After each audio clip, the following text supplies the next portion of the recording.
ណានឹងឥឡូវស៊ីច្រើនម៉េះឡើងកំម៉ាប់ចឹងតែបាន Mobile Legends ប្រឹងចេញ event អីក៏ចេញម៉ែដើម្បីយកលុយទៅចំណាឥឡូវបានតែគ្នាយើងទុករឿងណាកំម៉ាប់ហ្នឹងមកដុំសិនខ្ញុំនឹងមករៀបរាប់អំពី event Supercell KS ឬក៏ Loka Legend ដែលចេញមកនៅក្នុងខែហ្នឹងបន្ថែមទៀតដោយ skin Supercell ដែលចេញនៅក្នុងថ្ងៃទី9ហ្នឹងគ្នាយើងគឺមានចំនួន5 skin គឺ skin ចេញថ្មីចំនួន3និងត្រឡប់មកវិញចំនួន2 skin ចេញថ្មីហ្នឹងគឺមាន skin របស់ Benedetta Cecilian ហើយនិង Clean ចំណែក skin ដែលចាស់ហ្នឹងគឺមាន skin របស់ Amon ជាមួយនឹង Hanabi ហើយ event ហ្នឹងគឺគេបើកជា event ណាគ្នាយើងវាមិនមែន bingo អីទេវាជាដូរ point ធម្មតាទេគឺគេលក់ 1200 point អញ្ចឹងហើយគ្នាយើងចង់ដូរយក skin មួយណាក៏បានដែរនៅក្នុងចំណោម skin ទាំង5ហ្នឹងហើយ event ហ្នឹងគឺគេមាន ticket ចំនួន2ដងលើកទី1នៅថ្ងៃទី16ខែ1លើកទី2នៅថ្ងៃទី23ខែ1ហើយ ticket ហ្នឹងម្ដងគ្នាយើងចាយតែ250ពេចទៅគឺថាបាន29 ticket ដែរហើយបន្តមកទៀតនៅពេលដែលចិត្តចង់ event ហ្នឹងគេចេញនៅ event មួយ free អា ticket ហ្នឹងឲ្យយើងចំនួន10ទៀតថាគេហ្នឹងគឺស្រួលតែគ្រាន់តែលេងមួយមិត្តភ័ក្តិឬក៏លេង classic rank អីអញ្ចឹងទៅស្របមកគឺរបៀបបើកវាគ្នាយើងដាក់ ticket 2ដងហ្នឹងហើយគឺបើកមួយថ្ងៃម្ដងអាគេបញ្ចុះតម្លៃ 50% កន្លែងបើកគុណមួយហ្នឹងកុំភ្លេចអញ្ចឹងហើយ ticket គេគឺថាមានចំនួន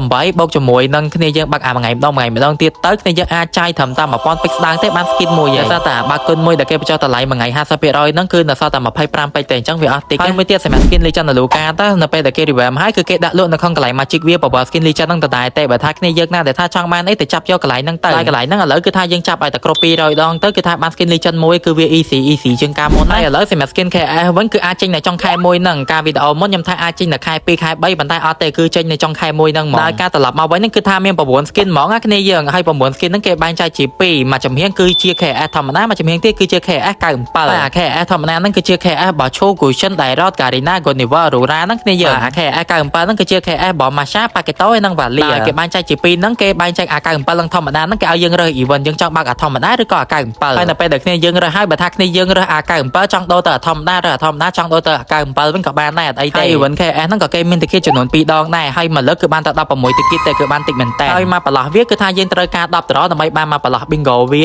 ដើម្បីបំពេញមក bingo វាហ្មងយើងត្រូវការ3ប្រឡោះហ្នឹងដើម្បីចូលមក bingo អញ្ចឹង ticket 2ដងហ្នឹងគឺយើងបាន32ដរសម្រាប់អ្នកដែលមានសំណាងគេបើកតែ32ហ្នឹងគេបានចូល bingo ប៉ុន្តែបើអ្នកអត់សំណាងវិញ56 bingo តោះដឹងមិនផងតែតែខ្ញុំឆ្អែតអស់ហើយជាមួយ event KS bingo ហ្នឹងកាលមុនខ្ញុំបាន4 bingo ប៉ុន្តែខ្ញុំបោះចោលខ្ញុំអត់បើកទៀតទេដោយសារតែខ្ញុំដឹងហើយថាវាប្រកាសជាចូល hero ដែលខ្ញុំអត់ស្រឡាញ់